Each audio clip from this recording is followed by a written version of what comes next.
El santo expulsado del seminario, San Juan María Vianney. San Juan María Vianney, conocido simplemente como el cura de Ars, una aldea en la que se desempeñó como párroco durante 41 años, tenía tan solo 3 años de vida cuando se desató la Revolución Francesa, y falleció un año después de que en el sur de Francia, a los pies de los Pirineos, la Virgen María se apareciese a Bernadette Soubirous en el pequeño pueblo de Lourdes para comunicarle un mensaje de oración y penitencia.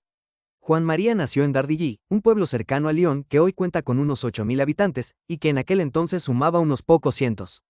Era el cuarto de los 6 hijos del matrimonio de Mateo y María.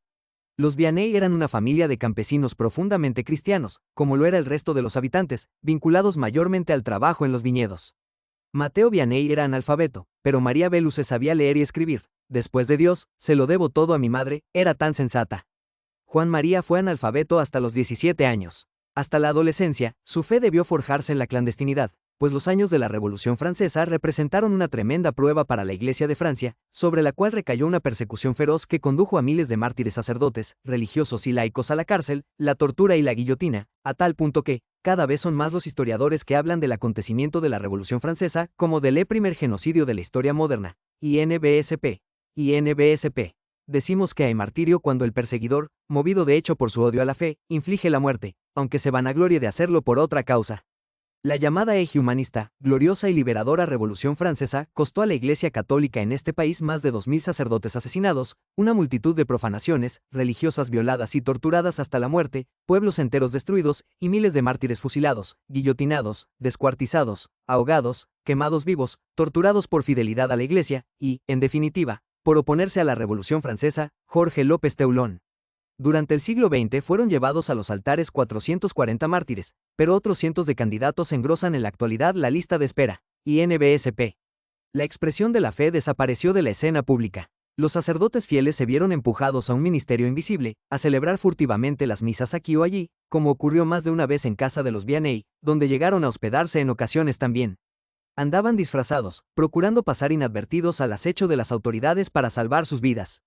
Recién en 1800 las iglesias reabrieron sus puertas. La preparación de Juan María junto al querido padre Valley, quien había establecido una escuela para aspirantes al sacerdocio, se interrumpió cuando aquel fue reclutado por las fuerzas de Napoleón para ir a combatir a España. Pero jamás llegaría a aquellas tierras. El joven Vianney se convirtió en un desertor, se perdió en los alrededores boscosos de la aldea de Robbins, y bajo el nombre de Jerónimo Vincent, el prófugo vivió un par de años en la casa de una viuda con 4 hijos, prima del alcalde.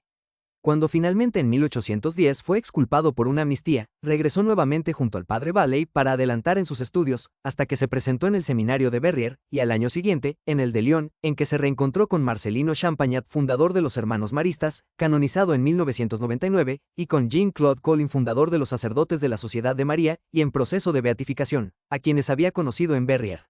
El deficiente desempeño en los estudios, y su ignorancia del latín, provocaron que Juan María Vianney fuera despedido del seminario que estaba a cargo de los padres sulpicianos. Y pensar que había muchas parroquias abandonadas, y muy pocos sacerdotes.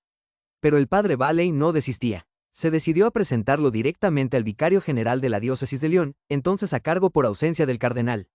Preguntó si el candidato era piadoso. El padre Valley le contestó que era un modelo de piedad. Pues bien, que se presente a mí. La gracia de Dios hará el resto. La Iglesia no solamente necesita sacerdotes cultos, sino sobre todo sacerdotes piadosos. Hoy diríamos, sacerdotes santos. Pienso que el Señor había querido escoger la cabeza más dura de todos los sacerdotes para cumplir el mayor bien posible. Si hubiera encontrado uno todavía peor, lo habría puesto en mi lugar, para demostrar su gran misericordia, dirá años más tarde el cura de Ars. Fue ordenado sacerdote a los 29 años, y enviado como vicario, para alegría suya, de su querido maestro y sponsor, el padre Valley, quien de este modo se había propuesto reforzar la preparación del joven presbítero. 3 años después, una vez fallecido su querido amigo, fue enviado a Ars, de donde no volvería a salir. Se trataba de una recóndita aldea de unos 230 habitantes y unas 40 casas. ¿Por qué enviarlo allí? En realidad no era siquiera una parroquia, dependía de la de Miseriu, a 3 kilómetros. En los círculos parroquiales, Ars era considerado como una especie de Siberia. Normalmente no hubiera tenido sacerdote, pero la señorita María Ana Colomba Garnier de Garets, más conocida como la señorita de Ars, que habitaba en el castillo y pertenecía a una familia muy influyente, había conseguido que se hiciera el nombramiento, López Teulón. El cura de Ars caminó 38 kilómetros desde Écully hasta Ars, seguido por una carreta que llevaba su cama, algo de ropa y unos cuantos libros del difunto reverendo Valley. En su corazón guardaba las palabras que le había dicho el vicario general. No hay mucho amor en esa parroquia, usted le infundirá un poco.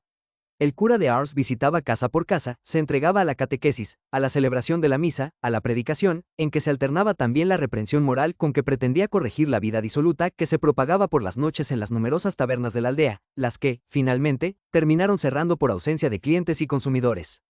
El cura de Ars volcaba el mucho dinero que recibía a la atención de los pobres y al cuidado de ornamentos, objetos y ropas litúrgicas, lo cual llamaba la atención de los comerciantes de Lyon que veían con sorpresa cómo ese cura de aspecto insignificante compraba lo mejor y al contado. A partir de 1827 se iniciaron las peregrinaciones, y el nombre del cura de Ars comenzó a extenderse por toda Francia, y luego cruzó a otras naciones. Hacia 1845 ya llegaban entre 300 y 400 visitantes por día. Por su confesionario allí estaba entre 16 y 18 horas diarias, desfilaba todo tipo de gente, desde los más sencillos hasta los personajes más importantes del país.